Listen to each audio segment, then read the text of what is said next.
أعوذ بالله من الشيطان الرجيم بسم الله الرحمن الرحيم. Donc lorsque tu connais le tawhid, c'est bien de connaître le tawhid. Toutefois, si tu connais pas le shirk, eh bien tu risques de tomber dans quelque chose de shirk ou qui a rapport avec le shirk sans même le savoir. D'accord? Donc le cheikh il donne l'exemple dans la citation de Omar ibn al-Khattab radiyallahu anhu lorsqu'il a dit qu'il craignait que le cadre de l'islam s'effrite. Hein, c'est comme un câble lorsqu'il commence à se défaire fil par fil. Eh bien, il a comparé l'islam à un câble qui se défaisait fil par fil, commence à se déchirer. Hein. Pourquoi? Parce que des gens naissent dans l'islam sans avoir connu la jahiliya. C'est-à-dire ils naissent dans l'islam sans avoir connu les choses qui se faisaient avant l'islam, qui sont en contradiction avec l'islam, comme par exemple le shirk et tout ce qui a rapport avec les choses qui sont contraires à la religion. Donc, le cheikh il dit que il se peut que des gens fassent des choses qui font partie de la jahiliya, c'est-à-dire qui font partie de l'époque pré-islamique, de l'époque d'ignorance. Et il se peut que certaines personnes qui sont nées dans l'islam trouvent que certaines choses sont bonnes et en réalité elles font partie des choses de la jahiliya, mais ils ne savent pas. Pourquoi? Parce qu'ils sont ignorants de la réalité de la jahiliya et de la réalité des fois de l'islam, et donc des choses commencent à être disons floues, hein, ou embrouillées pour eux, et donc ils ne peuvent pas nécessairement distinguer comme il faut entre tout ce qui a rapport avec la jahiliya et tout ce qui est opposé à la jahiliya. Donc ça c'est très dangereux, et encore plus dangereux que ça, celui qui ignore le shirk et les choses qui font rentrer dans le shirk et qui ignore les catégories et différentes formes de shirk et les dangers du shirk. Donc c'est très important donc de le connaître, parce que sinon c'est très facile de tomber dans une forme quelconque de shirk sans le savoir. Et c'est ça ce qui se passe actuellement dans le monde musulman, que beaucoup de musulmans pratiquent des formes de shirk, ou beaucoup de gens qui se disent musulmans pratiquent des formes de shirk majeures ou mineures sans même le savoir, sans même savoir que c'est contraire à l'islam, ou sans même savoir que c'est shirk. Et parmi eux, certains d'entre eux qui font ces formes de shirk s'imaginent que ce qu'ils font c'est quelque chose de bien, parfois même. Ils pensent que ça les rapproche d'Allah, alors que ça les fait tomber dans qu'est-ce qui est shirk et qu'est-ce qui les amène à l'enfer. Et le cheikh il mentionne les paroles d'un poète qui dit que c'est par l'opposé d'une chose qu'on arrive à la comprendre et à la connaître comme il faut. Elle devient plus claire lorsqu'on connaît son opposé. Le cheikh il dit فلا يعرف قيمة الصحة إلا من ذاق المرض ولا يعرف قيمة النور إلا من وقع في الظلام ولا يعرف قيمة الماء إلا من عطش ولا يعرف قيمة الطعام إلا من مسه الجوع ولا يعرف قيمة الأمن إلا من أصابه الخوف ولا يعرف قيمة التوحيد وفضل التوحيد وتحقيق التوحيد إلا من عرف الشرك وأمور الجاهلية حتى يتجنبها ويحافظ على التوحيد. Le cheikh il dit, celui qui ne connaît pas c'est-à-dire tu ne peux pas connaître la valeur de la santé si tu n'as pas goûté à la maladie. Wa alaykum salam wa rahmatullah. Tu peux seulement apprécier la valeur de la santé, d'être en bonne santé, lorsque tu as goûté à la maladie. Tu peux seulement apprécier la valeur de la lumière lorsque tu as connu l'obscurité. Tu peux seulement apprécier la valeur de l'eau lorsque tu as goûté ou tu as senti la soif. Tu peux seulement comprendre la valeur de la nourriture lorsque tu as eu faim. Et donc la même chose pour le tawhid. Tu peux pas connaître la valeur de la sécurité tant que tu n'as pas connu la crainte, et tu ne peux pas connaître la valeur du tawhid tant que tu n'as pas compris ou su ce qu'est le shirk et ce que sont les choses qui ont rapport avec la période pré-islamique ou avec la jahiliya par exemple. Et c'est pour ça des fois même, parfois je parle avec des musulmans à propos des chrétiens par exemple et du christianisme, et eux ils comprennent pas pourquoi par exemple je critique ou je déteste certains aspects du christianisme et la façon dont je les critique, et ils s'imaginent parfois que c'est quelque chose, des fois ils comprennent pas nécessairement la raison pourquoi on déteste ces aspects-là, alors qu'en réalité, celui qui a connu le christianisme, qui est grandi dedans, qui l'a étudié à l'école, qui l'a pratiqué depuis son enfance, qui a connu ces différentes formes d'égarement, de mensonges, de fausseté qui sont dedans, et qui a connu l'islam par la suite, eh bien c'est normal qu'il va la détester d'une façon beaucoup plus claire, beaucoup plus profonde, et qu'il va avoir une opposition à cette religion-là et à cette croyance-là, qui est basée sur beaucoup plus de compréhension que celui qui a grandi dans l'islam, qui n'a jamais connu les formes d'égarement que les chrétiens ont connues. Aujourd'hui, la plupart des musulmans, quand ils sont opposés ou qu'ils détestent un chrétien, c'est uniquement basé sur des affaires politiques ou économiques, jamais sur la croyance. C'est-à-dire, ça n'a jamais rapport avec la foi. C'est pas, ils vont pas dire je déteste le christianisme ou j'aime pas le christianisme à cause qu'ils ont donné un fils à Allah subhanahu wa ta'ala, ou bien parce qu'ils ont associé Allah subhanahu wa ta'ala, ils ont prié à Maryam, ils prient à Isa, ils font leurs images, ils se mettent à genoux devant ces images, ils prient la croix, ils adorent les saints. Mais c'est pas pour ça que la plupart des musulmans qui sont opposés à l'Occident ou qui sont opposés aux religions opposées à l'islam comme le christianisme, c'est pas basé sur la religion, c'est basé sur des choses politiques et économiques.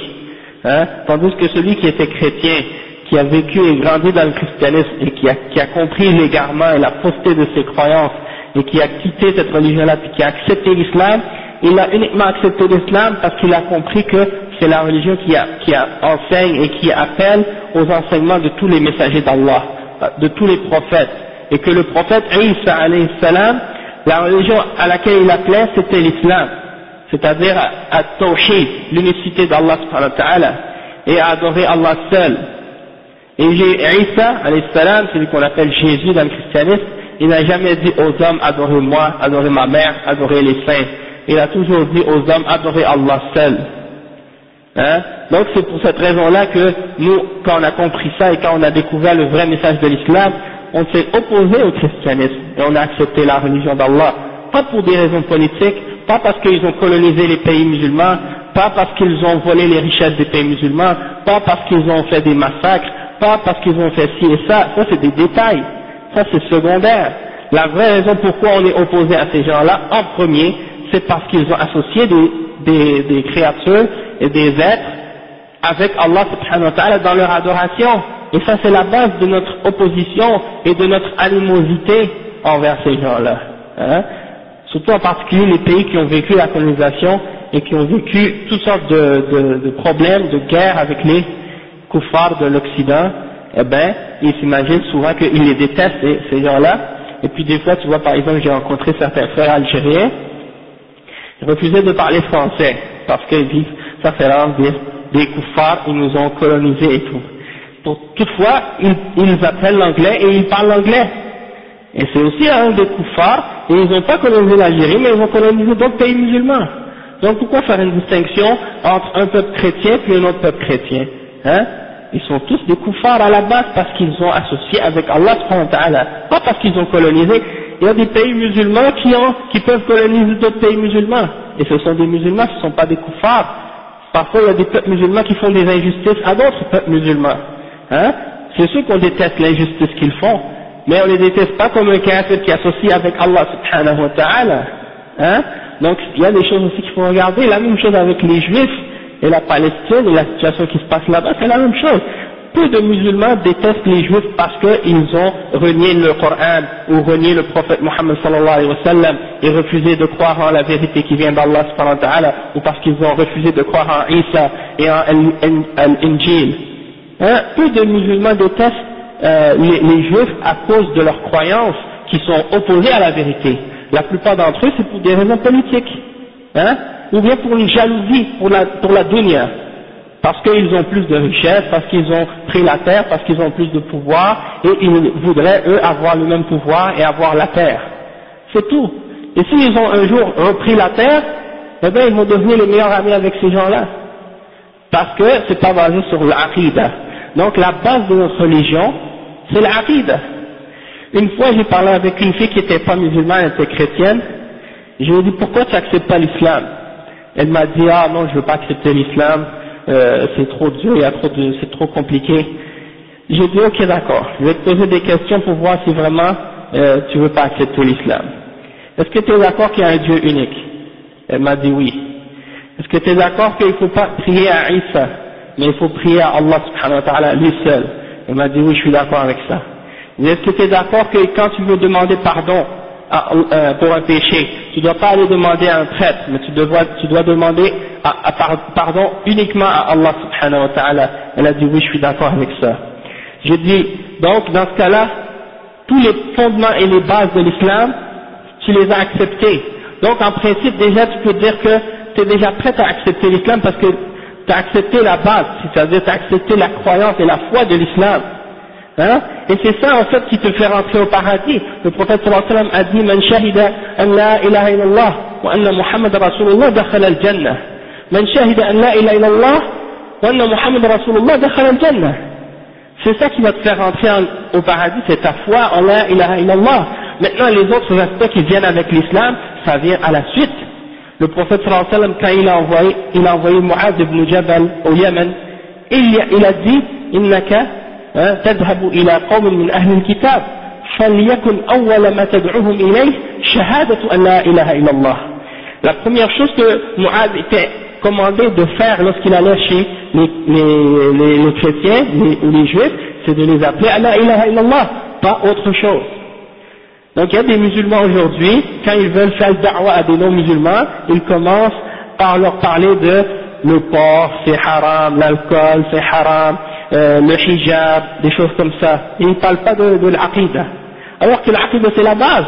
S'il accepte de ne pas manger de porc, s'il accepte de ne pas boire d'alcool, elle accepte de mettre le hijab, mais elle n'a pas compris la foi de l'islam, ça compte pas qu'est-ce qu'elle va faire. Donc il faut concentrer sur l'aqida avant tout.